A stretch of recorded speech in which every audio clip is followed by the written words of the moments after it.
अगर आपका bank of India documents verification medical होने वाला है तो ये वीडियो आपके लिए है।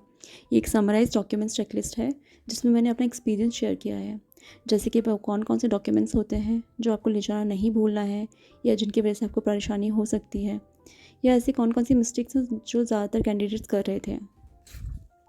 सबसे पहले आपको एक मेल आता है जिसमें आपके सारे डॉक्यूमेंट्स जो आपको ले जाने हैं उससे मेंशन किया जाता है।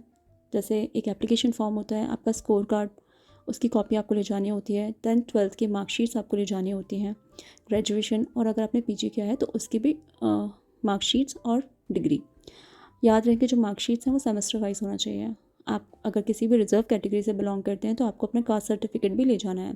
डोमिसाइल और इनकम सर्टिफिकेट मेंशन नहीं होते हैं, बट आप उसे एज अ सेफर साइड ले जा सकते हैं। आईडी प्रूफ एक बहुत ज़रूरी चीज़ है।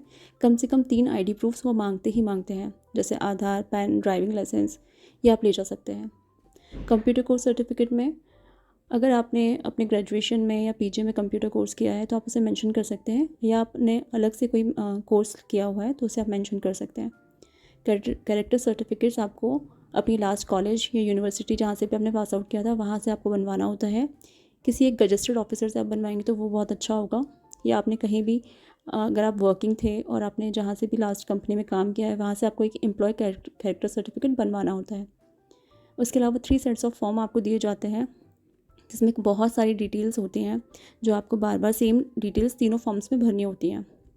उनमें से कुछ ऐसी डिटेल्स होती हैं जिसकी तैयारी हम करके नहीं जाते हैं, जैसे कि आपने जहाँ से भी पास आउट किया है लास्ट कॉलेज या यूनिवर्सिटी या स्कूल, उन सभी जगहों के पोस्टल एड्रेसेस और उनका पिन कोड, आपके पेरेंट्स जहाँ पे अभी काम करते हैं वहाँ का पोस्टल एड्रेस और वहाँ के पिन कोड्स, यहाँ तक कि जो रेफरीज होते हैं जिनकी डिटेल्स आपको देनी होती है उनके पोस्टल एड्रेस और उनके पिन कोड्स और उनके मोबाइल नंबर्स, इनकी तैयारी आपको घर से करके जानी है। उसके अलावा आपकी पर्सनल डिटेल्स जैसे एज, रिलीजन, बर्थ प्लेस, आपकी प्रेजेंट डिस्ट्रिक्ट और स्टेट। कई बच्चे ऐसे होते हैं जो दूसरे डिस्ट्रिक्ट में उनका बर्थ हुआ होता है बट वो अभी कहीं और रह रहे होते हैं, वो डिटेल्स भी आपसे मांगी जाती हैं। फिर होता है आपका एक डिक्लेरेशन फॉर्म होता है, टर्म्स एंड पॉलिसीज़ के पेपर्स होते हैं जिन्हें आपको बहुत ध्यान से पढ़ना है, कोई जल्दी नहीं होती है, आप उन्हें आराम से पढ़ सकते हैं।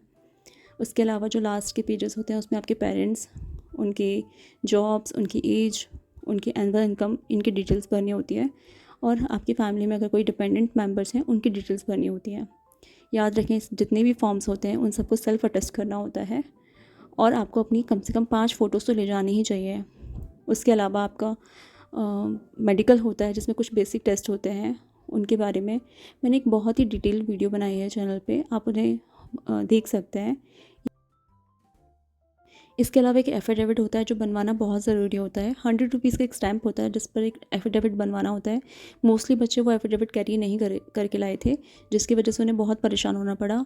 उनका डॉक्यूमेंट्स वेरिफिकेशन भी नहीं हो पाया था, पहले उनको एफिडेविट बनवाने के लिए भेजा गया, उसके बाद ही उनकी आगे की प्रोसेस स्टार्ट हुई, तो वो बनवाना ना भूलें। उसके अलावा शायद ही मैंने इस वीडियो में कुछ छोड़ा है, अगर आपको इसमें कुछ छूट गया हो तो आप मेरी डिटेल वीडियो देख सकते हैं क्योंकि उसमें कुछ भी नहीं छूटा है, आपको इससे काफ़ी हेल्प होगी। उसके अलावा आपको कोई भी क्वेश्चंस होते हैं रिगार्डिंग डीबी तो आप मुझसे कमेंट सेक्शन में पूछ सकते हैं, और अगर आपकी इस वीडियो से कुछ भी हेल्प हो पाई हो तो आप मेरे चैनल को प्लीज़ सब्सक्राइब करें। Thank you.